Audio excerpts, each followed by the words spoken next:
Au Sri Lanka, des milliers de manifestants ont envahi la résidence du président Rajapaksa, contraint de prendre la fuite. Il a annoncé sa démission. Au Japon, les enquêteurs tentent de cerner le profil de l'assassin de l'ex-premier ministre Shinzo Abe. Des objets suspects ont été saisis à son domicile. En Ukraine, l'offensive russe vers la région de Donetsk se poursuit. Les autorités locales disent attendre de nouvelles actions contre plusieurs villes de la région. Après le drame de Melilla fin juin, l'Union européenne et le Maroc s'accordent sur un partenariat rénové afin de combattre les réseaux de traite humaine. Des images qui feront date dans l'histoire du Sri Lanka. Des milliers de personnes ont pris d'assaut samedi la résidence du président Gotabaya Rajapaksa, qui a réussi à prendre la fuite et à être placé en lieu sûr. Sur ces images, on voit les manifestants déambuler dans les couloirs du palais présidentiel à Colombo, se prendre en photo dans une chambre et se baigner dans la piscine de la résidence. Les protestataires réclament avec insistance le départ du chef de l'État qu'ils accusent de mauvaise gestion dans un contexte de profonde crise économique.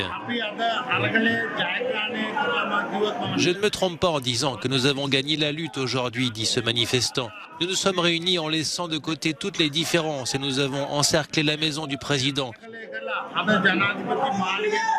Et nous attendons maintenant une déclaration de M. Rajapaksa pour dire qu'il a démissionné.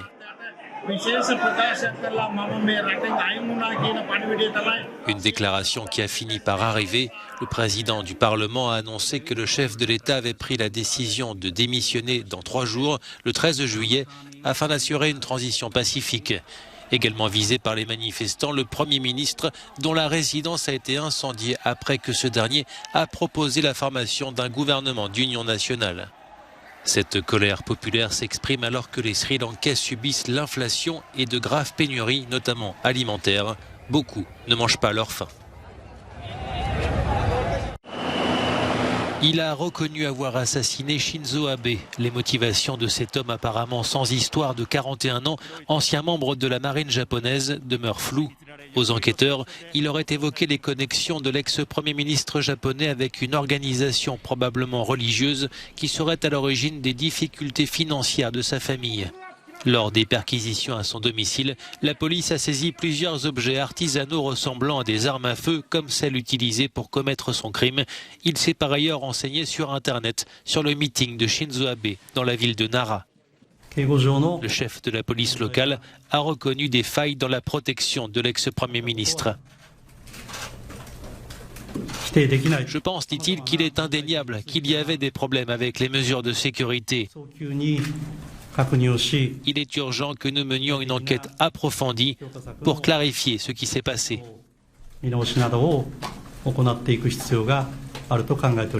Samedi, le corps de Shinzo Abe a été rapatrié dans la capitale Tokyo avant des funérailles prévues ce mardi.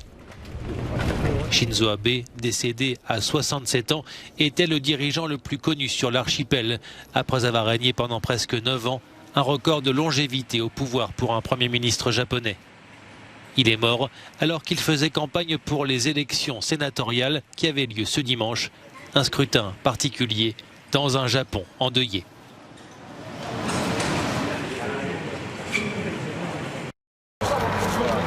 L'armée russe poursuit son offensive vers l'ouest de l'Ukraine.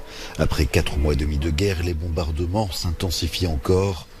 Les forces russes qui ont annoncé début juillet avoir pris le contrôle de la région de Louhansk visent désormais celle de Donetsk. Elles occuperaient ainsi l'ensemble du bassin minier du Donbass, contrôlé en partie depuis 2014 par des séparatistes soutenus par Moscou. Selon les responsables locaux, l'armée russe est en train de reconstituer ses troupes pour pouvoir enclencher de nouvelles actions, notamment à Sloviansk, Kramatorsk ou Bakhmout.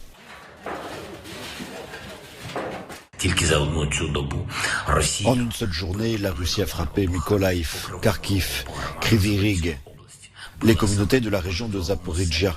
Elle a frappé des zones résidentielles de manière tout à fait délibérée, des maisons ordinaires, des personnes.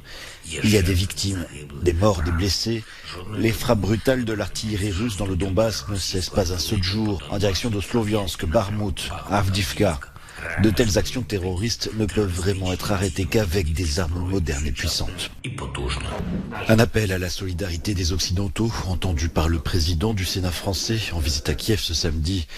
Gérard Larcher a affirmé que l'effort de Paris concernant les livraisons d'armes continuerait.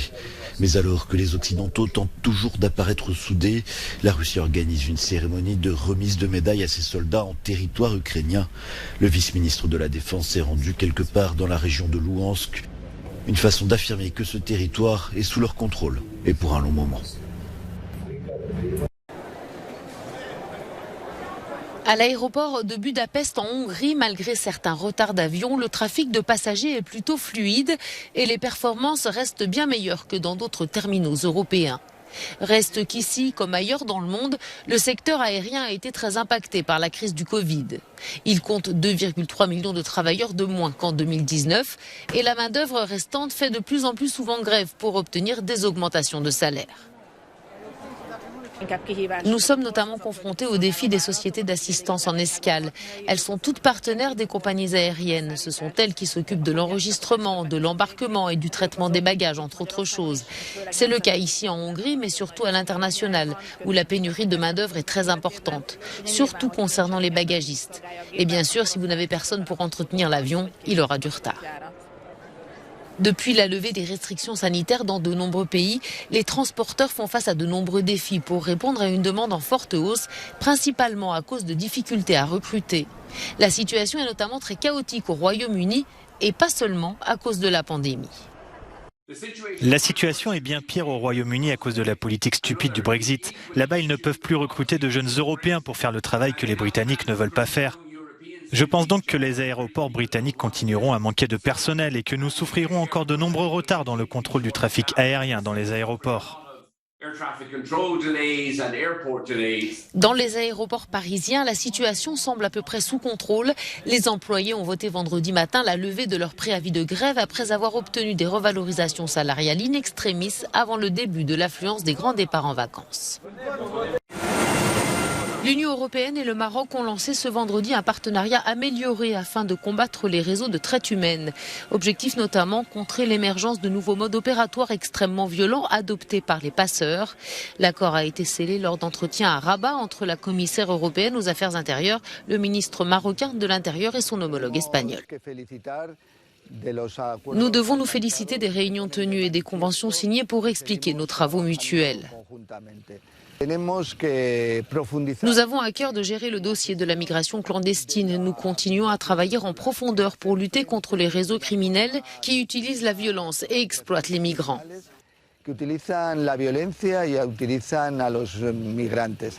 Ce partenariat renforcé devrait couvrir notamment le soutien à la gestion des frontières, le renforcement de la coopération policière, ainsi qu'avec les agences de l'Union européenne chargées des affaires intérieures. Nous avons discuté de la manière dont nous pouvons continuer à coopérer pour lutter contre les passeurs et empêcher que ne se reproduisent des situations aussi violentes et dangereuses que celles que nous avons connues il y a 2 semaines. Fin juin, 2000 migrants en situation irrégulière avaient tenté de forcer le passage vers l'enclave espagnole de Melilla à partir du territoire marocain. La tentative avait fait 23 morts parmi les migrants selon les autorités marocaines, au moins 37 selon des ONG. En Bosnie-Herzégovine, une parade de motards en mémoire des victimes du massacre de Srebrenica. C'était il y a 27 ans, du 11 au 16 juillet 1995. Plus de 8000 hommes et adolescents bosniaques de la région furent exécutés par des unités de l'armée de la République serbe de Bosnie. Les restes de 50 victimes doivent être enterrés ce lundi à Potocari.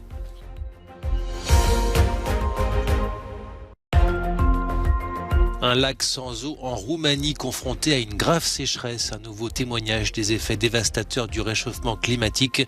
Près de la ville de Iași, la baisse du niveau de l'eau impacte directement la faune, notamment les nombreuses espèces d'oiseaux qui viennent nicher et se reproduire dans la région.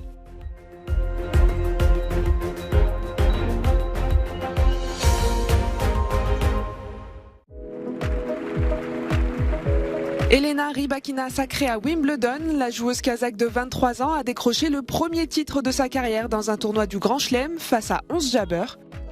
Cette finale avait pourtant commencé à l'avantage de la Tunisienne numéro 2 mondiale, victorieuse du premier set 6-3.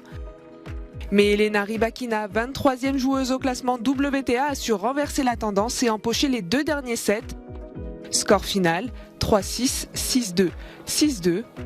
Elle devient ainsi la première joueuse kazakh à inscrire son nom au palmarès de Wimbledon et du tennis mondial.